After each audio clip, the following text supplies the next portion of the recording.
45 триллионов долларов. Это сумма, которую Великобритания выкачала из одной только Индии. Это в 17 раз больше, чем вся британская экономика стоит сегодня. Но вместе с золотом они украли нечто гораздо более ценное — само право на знание. Готовы ли вы узнать истинную цену западного прогресса? Посещая музеи Европы, мы с восхищением любуемся обширными коллекциями древних артефактов. Благодаря трудам выдающихся ученых мы можем лучше узнать восточную культуру, познакомиться с великой историей и традициями стран Азии. Однако задумываемся ли мы над тем, какой ценой куплены эти знания?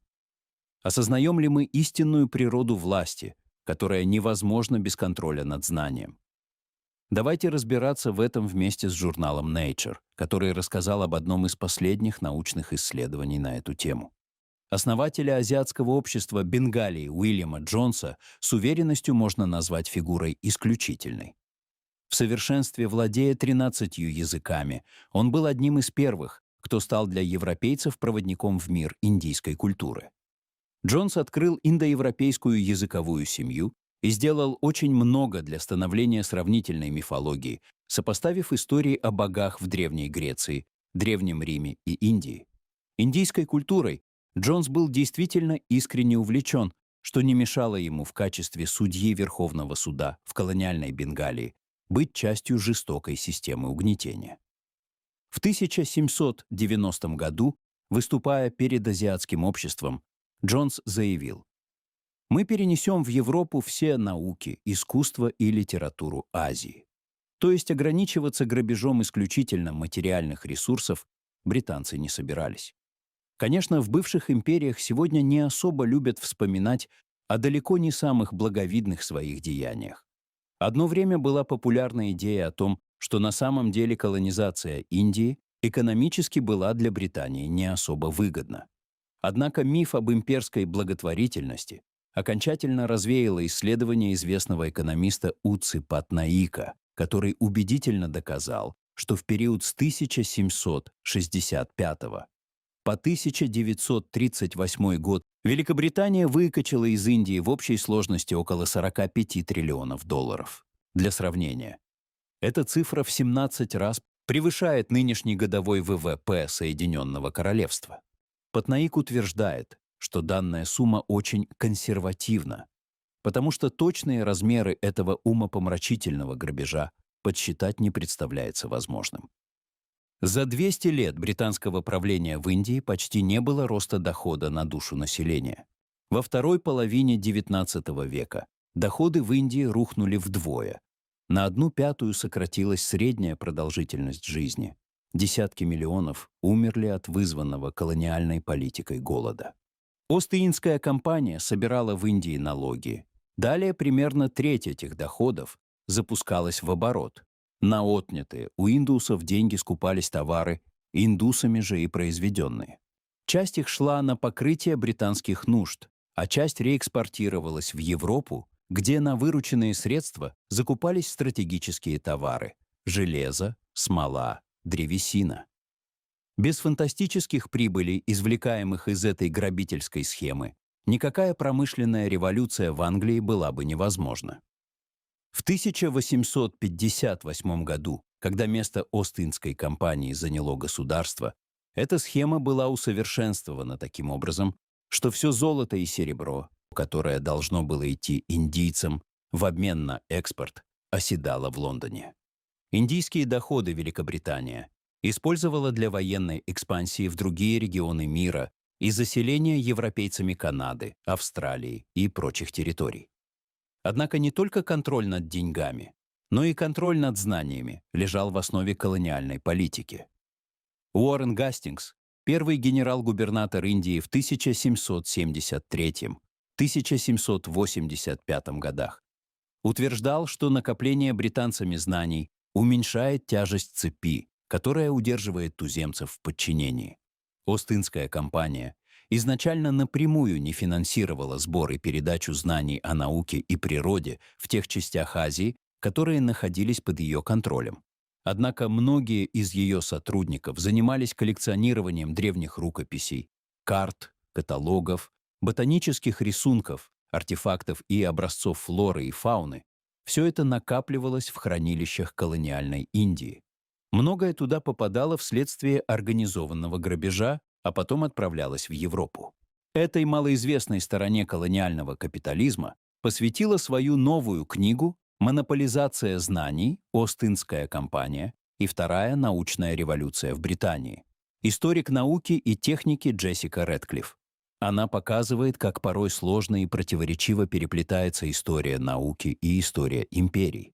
И эти переплетения имели самые серьезные последствия для развития научных знаний и практик в Британии и во всем мире. Ост-Индская компания использовала корпоративную науку не только для добычи природных ресурсов. Она предоставляла также и культурные ресурсы, необходимые для осуществления колониальной власти. Компания финансировала строительство сети астрономических обсерваторий для определения долготы, ведения учета времени и отслеживания погодных условий, необходимых для увеличения сельскохозяйственного производства. На этот шаг она пошла вынужденно, потому что последствия голода, вызванного непосильным налогообложением, становились все страшнее. Даже армия превратилась в форму институционализированного знания. Например, геодезия и астрономия были исключительно важны для согласованных, экспансионистских военных кампаний. Не просто так создавались и ботанические сады. Они способствовали формированию ботанических знаний и практик, игравших важную роль в производстве таких прибыльных товаров, как чай, конопля, лен, каучук и индиго. А для анализа и обобщения накопленных знаний как раз и организовывались такие исследовательские институты, как Азиатское общество Бенгалии. Роспуск Ост-Индской компании не положил конец ее научной деятельности. Ее жизнь продолжилась в культурном пространстве. Размещая частные коллекционные предметы в многочисленных музеях, компания делала их широко доступными, превращая таким образом свои активы в общественную науку. Отчасти как ответ на ликвидацию Ост-Индского дома в 1861 году появился амбициозный проект Темз-Махала, огромного музея Индии на берегах Темзы. В нем планировалось собрать воедино разрозненные научные коллекции компании, а также создать на его базе Институт Индии, включая библиотеку, музей, исследовательский центр и учебное заведение для гражданских служащих. Однако осуществиться этим грандиозным замыслом помешала нехватка средств. Награбленные Ост-Индской компанией образцы и рукописи по-прежнему находятся в разных местах: Британском музее, Музее Виктории и Альберта, Королевских ботанических садах Кью, Музее естественной истории и так далее. Сегодня общественность почти не вспоминает о роли науки в истории Ост-Индской компании и роли колониального капитализма в становлении британских научных учреждений. Частная монополизация ресурсов Азии подпитывала вторую научную революцию. Первая, напомним, произошла в XVII веке. Она способствовала дальнейшей профессионализации и специализации ученых, разделению наук на естественные и социальные. Обширные коллекции, вывезенные из колоний, стали незаменимыми источниками для исследований. Вместе с тем учреждение ориенталистских публичных музеев подпитывало британский культурно-религиозный шовинизм и расистские теории, которые расцветали в этот период. Повествуя о прошлом, книга Рэдклифф удивительно актуальна.